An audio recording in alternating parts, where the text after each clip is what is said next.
कभी आलाकमान को सीधे चुनौती देने वाली वसुंधरा राजे को जैसे समझ में आया कि प्रेशर पॉलिटिक्स का दांव नहीं चल रहा है तो उन्होंने अपने तेवर बदल लिए।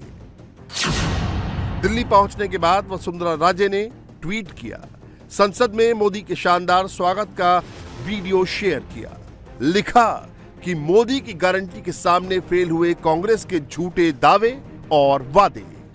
इससे पहले जयपुर से ही वसुंधरा राजे ने आलाकमान को संदेश दिया था।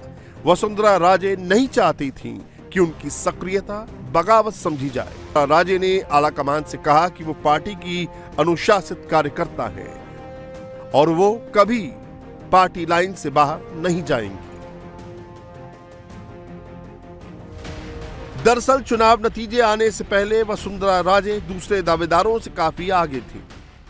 माना जा रहा था कि राजस्थान में कांग्रेस बीजेपी को कड़ी टक्कर देगी और ऐसे में कहीं से भी बीजेपी बहुमत से दूर रहती तो वसुंधरा किंग मेकर बन सकती थी।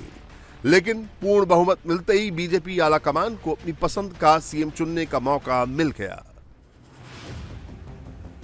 राजस्थान की सियासत में वसुंधरा राजे आज भी सबसे मजबूत हैं, लेकिन बीजेपी आलाकमान के सामने अपने तल्ख रिश्तों की वजह से वो हाशिए पर हैं। हालांकि उनके समर्थकों का मानना है कि बीजेपी के मिशन 2024 को पूरा करने के लिए वसुंधरा का चेहरा ही सबसे मुफीद है, क्योंकि उनके अंदर राजस्थान की सभी 25 सीटें जीतने की ताकत है और वो पहले भी ऐसा कर चुकी हैं।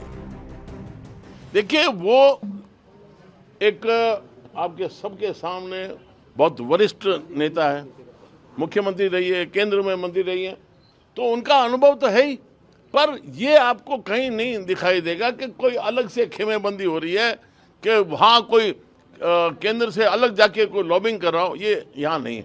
हाँ, कांग्रेस में हो सकता है, अन्य पार्टियों में हो सकता है, लेकिन वर्तमान में भारतीय जनता पार्टी में ऐसा कहीं नज़ारा आपको सामने नहीं आएगा। और आप निश्चिंत रहिए, प्रदेश के हित में, आम जन के हित में फैसला आएगा। बहुत बहुत आभार। वसुंधरा राजे का सियासी सफर 1984 में शुरू हुआ था, लेकिन भिंड लोकसभा चुनाव में उन्हें हार का सामना करना पड़ा। लेकिन 1985 में ही धौलपुर सीट से वो विधायक चुनी गई। 1989 से 2003 तक वो झालावाड़ सीट से लगातार 5 बार सांसद बनी। 2003 में पार्टी उनके चेहरे पर विधानसभा चुनाव में उतरी। चुनाव में शानदार जीत हासिल करने के बाद वसुंधरा राजे को सीएम बनाया गया। 2013 में वसुंधरा राजे को एक बार फिर राजस्थान की सत्ता मिली। इस दौरान 2003 से ही वो झालरा पाटन सीट से विधायक है। वसुंधरा राजे की सियासत का अपना ही अलग अंदाज है। 2018 विधानसभा चुनाव में पार्टी की हार के बाद वसुंधरा राजे को राष्ट्रीय उपाध्यक्ष बनाया गया, लेकिन उन्होंने राजस्थान छोड़ने से इनकार कर दिया।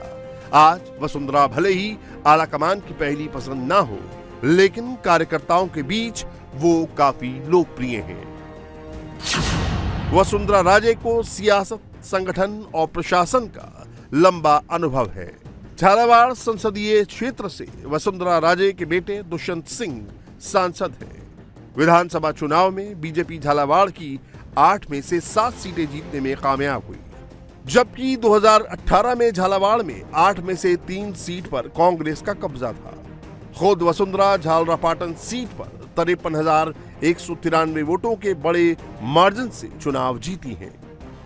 माना जा रहा है कि जल्द ही बीजेपी तीनों राज्यों में सीएम के नाम का ऐलान कर देगी। इसके लिए बीजेपी केंद्रीय मंत्रियों के पर्यवेक्षक बनाएगी। पर्यवेक्षक तीनों राज्यों में विधायक दल की होने वाली बैठक में मौजूद रहेंगे।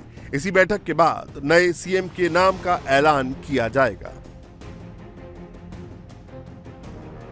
दरअसल बीजेपी आलाकमान ऐसा मुख्यमंत्री बनाना चाहता है जो मिशन 25 को पूरा कर सके, साथ ही वो जातीय और सामाजिक समीकरणों पर भी फिट बैठता हो।